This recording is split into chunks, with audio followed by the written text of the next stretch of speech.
literally just struck now. So, colleagues, good morning and welcome to this session of the Synoptic Gospels Program Unit. My name is Nina Miller from Veldam. I'm from South Africa, University of Free State, and I'm one of the steering committee members. And it's my wonderful privilege to welcome you this morning to this specific session with the theme, the Gospels as stories, narrative approaches to the Synoptic Gospels. We've got 3 papers by Ahreum, Ellen Howard, and Casper Larsen. So welcome to our presenters in particular. They will each have 25 minutes, and just for practical sake, I'll hold up a sign at 20 minutes, and you know you've got about 5 to wrap up with. And then we've got 5 minutes of conversation after each speaker. So our first speaker is Ahreum from the University of Cambridge, and she will be presenting under the title, The Narrative Significance of the Inner 3 Disciples. We look forward to it. Good morning everybody. I am a little bit under the weather, so I'm a little bit foggy, so forgive me if I'm like a little slow today, and I'll be reading sort of more than I normally would. So I did my dissertation at Cambridge in the first letter of John, looking at sort of victory language, and I would say I'm a sort of cultural context scholar. I did my undergrad in anthropology, and so I'm very interested in sort of the context of things. But this sort of monograph project that I've been working on the last couple of years was on the inner 3 disciples, something I've been thinking about since I was a teenager, because I just thought, hey, why are these 3 seem to be so special, you know, and they're the only ones invited to certain events in all 3 synoptics. And so, it's something I've been sort of ruminating over for a long time, and I was sort of surprised as I sort of looked into it as a Bible scholar, why, you know, there are scholars that sort of point out that there is in existence this inner circle, this inner 3, but they haven't really delved into why, and I think a narrative approach could be helpful. It's hard to prove, or hard to, you know, some scholars are like, yeah, we shouldn't even dare to go into this topic because, you know, we don't want to speculate or something, but I think a narrative approach could be really helpful and really revealing as to why these 3 disciples, Peter, James, and John, are singled out. So to refresh your memory, if you're not familiar, Peter, James, and John are in the synoptics pointed out and named at 3 different events. One is the 12-year-old girl's resurrection. Luke specifically names Jairus, the father, synagogue leader.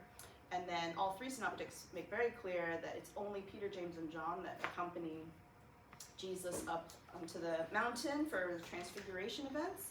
And then they pray at Gethsemane. Luke calls it the Mount of Olives. And just thinking about this topic, I thought it was really interesting because all the Gospels talk about the 12, and the scholars are not at all afraid to delve into the 12 and talk about, later early Christian writers talk about the 12 is really important, and keeping the group of 12 is so important that even when Judas Iscariot is, out of the group and kills himself, the disciples feel the need for replacement. And so we see in Acts 1 that they cast lots and they choose Matthias, and he's added to the 11 to retain the 12. And so if this 12 is so important, and then the synoptics appear to present Peter, James, and John as even more important because they're more important than the other 9, I was like, okay, why is that the case? Are they, some people have said, well, they're the best friends of Jesus, Jesus maybe liked them the best, or he got along with them the best. Or maybe there's some functional reason, all 3 of them are Galilean fishermen. Does that have anything to do with it? And as far as I know, because there's no single academic monograph, at least I've searched in English and some of the adjacent languages, but if you happen to know of an academic monograph on the topic, especially in other languages, please do let me know, and I'd be very interested and very much welcome your comments and thoughts and musings as I'm working on finishing up this monograph. When we think about these events, first I'll sort of look at the narrative presentation and sort of delve into the little details about how they're presented in the synoptics, and then suggest some implications of what this might tell us about why Peter, James, and John are so special. So first, the sole event that all three synoptics say very clearly that Peter, James, and John are the privileged disciples is, of course, the Transfiguration. And they go up to this literal pinnacle, and Peter, James, and John are invited. But what's curious about this is they don't really seem to have much of a function. They just go up there and they're just witnesses. I mean, Peter makes sort of the somewhat, gut reaction sort of remark, like, "Oh, we can make 3 tents for you, Jesus," and they see Elijah and Moses. How we know that they're Elijah and Moses, it's not clear.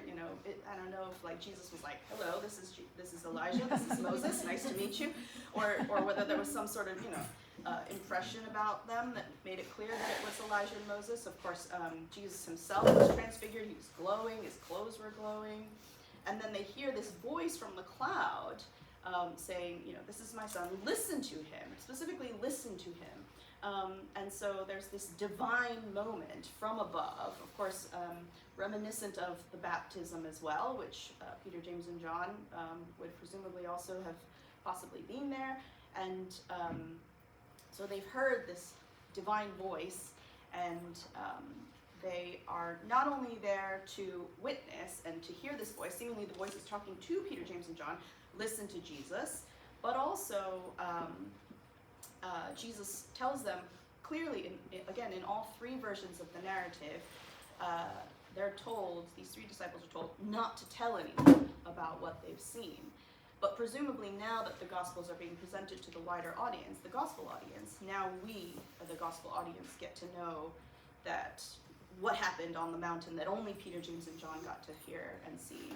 And so we know sort of the source material of where this story is coming from.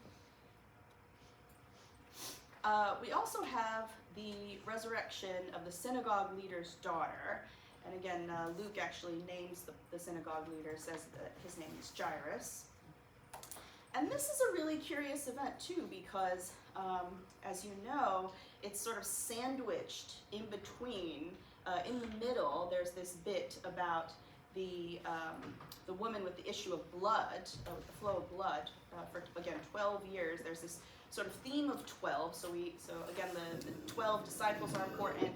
This girl is said that she's about 12 years old, and then sandwiched within this story of the synagogue leader and his daughter, we see this woman with the issue of blood for 12 years. So we see this sort of pointing of numbers. But then what's interesting is that Peter, James, and John, specifically in Mark and Luke, are pointed out and named as being the witnesses to this event. And once again, they don't really have much of a function. They don't do anything, but yet somehow in this narrative story, it's important for us to know that these three disciples, and these three disciples only, are the ones who are witnessing these events. Matthew does include a version of the narrative, but he doesn't include the names of the three, which I think could be suggestive of something, and I'll suggest a little bit later why that might be the case. But just like with the Transfiguration event, the inner circle disciples don't do anything. They just don't have an active role at the resurrection of the world. And yet Mark and Luke apparently deem it really important to name the presence of these three disciples as witnesses. And of course, if you remember the Acts story, just to throw it in there, Peter does do almost an identical healing in Acts for Tabitha, or Dorcas, when he heals her in a almost identical way that Jesus did with this 12-year-old girl. And then finally, the final event that the inner circle members are mentioned in this story is in the story of Gethsemane, as detailed by Mark and Matthew this time. Luke doesn't call it Gethsemane, he calls it the Mount of Olives. And once again, Peter, James, and John are mentioned. Here, interestingly, in this narrative story, they do appear to have some sort of function. The three disciples are told to watch and pray so that they'll not enter into temptation. Of course, they fail to do so. What's interesting about Luke's version of the narrative is that not only is the location different, it's the Mount of Olives, and he doesn't include the three names. More generally, he just says the disciples are there, and I'll sort of suggest why, and again, sort of little differences that suggest the differences between Luke and Matthew and Mark. So some scholars have noted that narrowing this group, there have been a few scholars who have noted that, okay, yeah, we're narrowing the group down to three because we're trying to draw the audience in, sort of signifying, oh, an important event is about to take place. So we're going to say that Peter, James, and John, there's just these three are being mentioned at the beginning of the narrative. It's sort of a cue to the gospel audience. Pay more attention. This is going to be a more exclusive and private moment. And yet the variances between the Gospels in the inclusion or exclusion, when the three aren't mentioned in these narratives, might have some suggestions for us, including some of the emphases or biases of the individual authors. For example, Mark mentions the inner three at all of the events. And so that seems to suggest either that in this shorter gospel that has these sort of punchy details in these stories, Mark's gospel could be drawing in the readers more with these sort of details. Maybe he's more motivated in that way to add these little details to draw them in, or maybe the gospel writer is trying to point out the three as obvious witnesses as part of source material, to make it more obvious as to where the source material comes from, or more broadly, maybe naming an inner circle at different events supports Markan priority, that this concept of the three disciples being there comes from Mark, and Mark is sort of the first gospel to be written. And Matthew and Luke are drawing from Mark, but they choose to omit the disciples' names at different times because they sort of have, might be too severe to call them, like to say they have an agenda, but they sort of have a different emphases. So for instance, in Matthew's condensed retelling, his version of the events of the resurrection of the synagogue leader's daughter is a lot shorter, and the issue, the woman suffering from the flow of blood, sandwiched in between, it seems to have a lot less attention. So Matthew appears to give a lot less attention to healing narratives. This contrasts Luke's much longer version that not only mentions the inner three, but also the synagogue leader's name, Jairus, and the daughter being 12 years old, all details that Matthew doesn't include. So, Luke is really emphasizing the healing bits and putting a lot of detail in there. And so the extended and more detailed account in Luke seems to highlight Luke's desire to emphasize the healing narratives. Luke's attention to the miraculous is also apparent in his version of the call narrative of the first disciples of Jesus. I found this particularly interesting because Matthew and Mark mention the four disciples, Peter, Andrew, James, and John. Luke does not. Luke chooses to omit Andrew, and in fact, Andrew's only mentioned in Luke and Acts just once among the list of the 12. That's it. He doesn't mention Andrew at all, really. And so I was like, okay, why is that? Why does Luke, in his version of the call narrative, really highlight the inner three? Well, within the story, Luke, he's the only one to include the miracle of the catch of teeming fish, as you might remember. And so after the Galilean fishermen have been fishing all night, haven't caught anything, and then they get this miracle of fish when Jesus is like, throw the net on the other side. And Luke's the only one who sort of mentions this, and he's only highlighting Peter, James, and John in the story. And so if we contrast that to Mark and Matthew's version, where they sort of they have this very brief story about two pairs of brothers, Peter, Andrew, James, and John, and the fact that Luke excludes them and only talks about the inner three, I think that has sort of an added dimension where Mark and Matthew really highlight the inner four at times, but Luke really concentrates on the three. So in addition to the inner four appearing in the call narratives, if you see on this chart, Mark also specifically names the inner four at the location of the first healing in Mark, the healing of Simon Peter's mother-in-law at the house of Simon and Andrew with James and John, Mark says. And he mentions the inner four again in a private discussion when Jesus foretells the destruction of the temple. So that's interesting because Mark is the one who not only mentions the inner three, Peter, James, and John, at all three of those events, but then he's also very clear to mention Peter, Andrew, James, and John at the healing of the mother-in-law, the call of the disciples at the Sea of Galilee, and the destruction of the temple. So here Mark is highlighting an inner four. And so the naming of the four seems to be important, not only because it appears to heighten the intensity and importance of this inner four, but also emphasize the privileged information that the inner four receive when they're talking about the future destruction of the temple. And in fact, the four are privy to what could be considered Jesus' longest and most coherent speech in Mark 13 and also Matthew 24 and Luke 21. And in recording it for the general public, the gospel audience in turn gains access to knowledge previously available only to the first disciples. And given that the inner four appear together in Mark and Matthew as a smaller privileged group, that could signal an important event, then we want to consider again the narrative significance of the inner three, notably without Andrew. And in particular, we may consider the implications for Luke in highlighting three. So firstly, we should note that Luke shows a more sympathetic view of the disciples. So this is seen especially in the narrative of Gethsemane, or Mount of Olives as Luke calls it. Luke's succinct version, not only does he not mention the inner three, and specifically the failure of the inner three, really highlighting Peter, James, and John, so he's sort of uplifting them in the call and sort of having these miraculous events.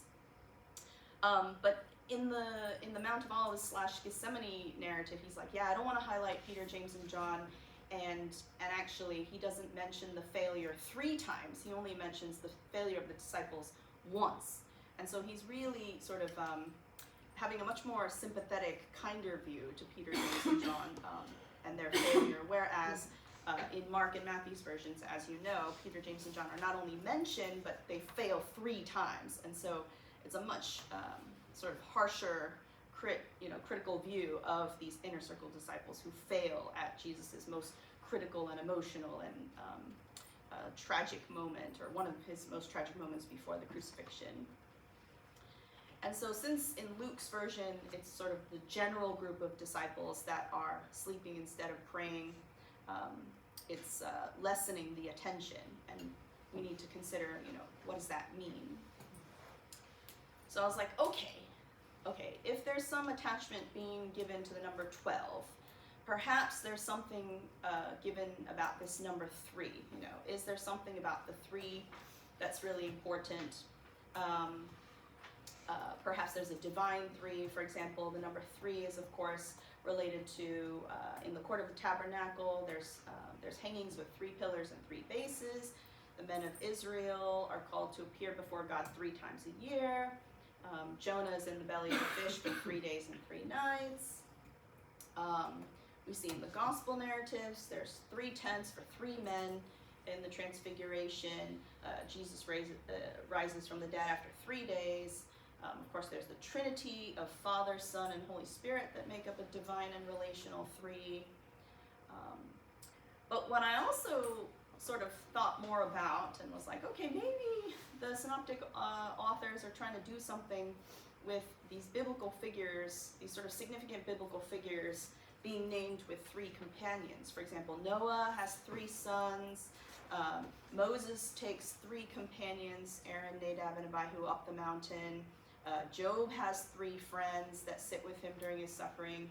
David has a mighty 3 of inner soldiers. And Daniel has 3 friends, Shadrach, Meshach, and Abednego. And so there seems to be this pattern of a significant figure with 3. And so each group is participating in moments that demonstrate the power and authority of God. And Noah's sons are, for example, the privileged 3 who survive the flood, and they, of course, proliferate the earth. Moses' brother and nephews are seen, they see the God of Israel on the mountain. Job's friends receive orders from God himself. David's soldiers win mighty battles that enable him to become king. Daniel's friends pray alongside him, fast alongside him, famously survive being thrown into a fiery furnace. And for each leader, having this inner circle of three appears to be presented as the ideal. You know, it sort of can't function maybe without the three, or these three were really critical to supporting the main figure and sort of pointing to the main figure. Seems to highlight the significance of the group when they're set apart as this holy three. There's this divine moment. There's a supernatural event that's attached. And so this long-standing pattern of an inner three, I think it wouldn't surprise us if it's continuing in the gospel narratives with the Messiah, the Son of God. And Jesus' inner circle having three members similarly marks divine significance, and this value for an inner circle of three continues to be expressed in a way that the group is being retained. So just as the 12 find a replacement with Matthias, a different James replaces James, the son of Zebedee, after he's killed in Acts 12. So even the three are also retained, seemingly, as foundational pillars of the early church, if we take what is said in Galatians. And so if we think about this inner four being named in the narratives of Mark and Matthew, and we think about the call narratives, we think about Mark's foretelling of the temple destruction, I think it definitely helps to draw in the audience to this crucial part of the gospel story. For Matthew, he's less concerned about the healing narratives. For Luke, the healing narratives or sort of supernatural moments are very important. Yes, all three synoptic authors clearly care about narrowing the group down to an inner three at key moments, or signaling to the audience this is really important, pay attention to it, maybe signaling to the audience the source material and where we got this story from. But I think especially this is revealing about Luke as he appears to note the three disciples to point to divine significance, and as sort of a footnote as to why Andrew is not included. I think this is sort of a later part of my presentation. I think Andrew has to do a lot with personality, because we also see a lot of other stories, additional stories about Peter, James, and John being rather brash, bold, overly confident sort of men. But you don't see that with narratives of Andrew, and in fact, Andrew is shown in John's Gospel. We don't have a lot of information about Andrew. He's mostly highlighted in John's Gospel, but he's a much, how he's presented in John's Gospel is a lot more observant, and a lot more, maybe not demure, but certainly not sort of the bold, brash character that we see in the synoptics. And so, yeah, that's my musings about the narrative significance of the inner three. But yeah, I very much welcome your comments or thoughts in helping me think through this.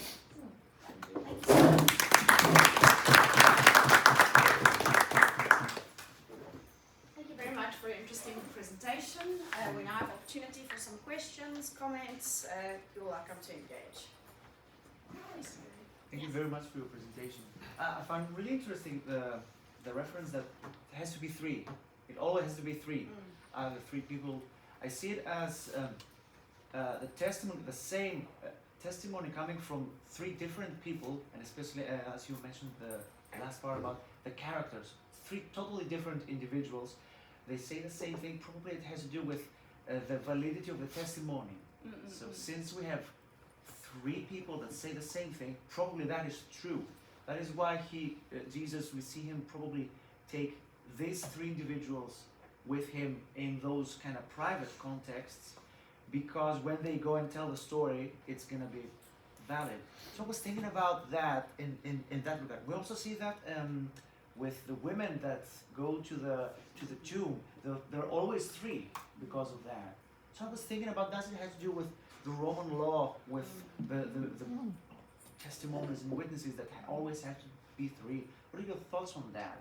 Yeah, so yeah, I include that in the monograph. Yeah, thank you.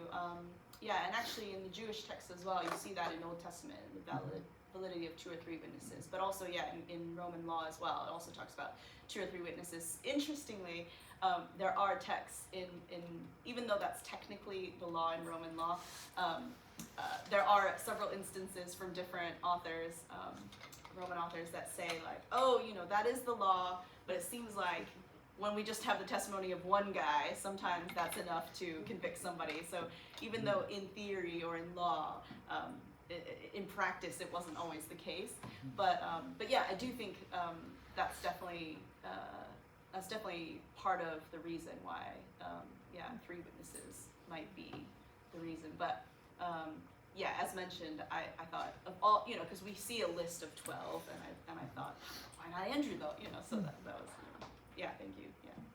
We've got 2 more hands. I saw Casper's hand, then yours, and number 3 as well. Yes. So just follow. Thank you very much. Very interesting.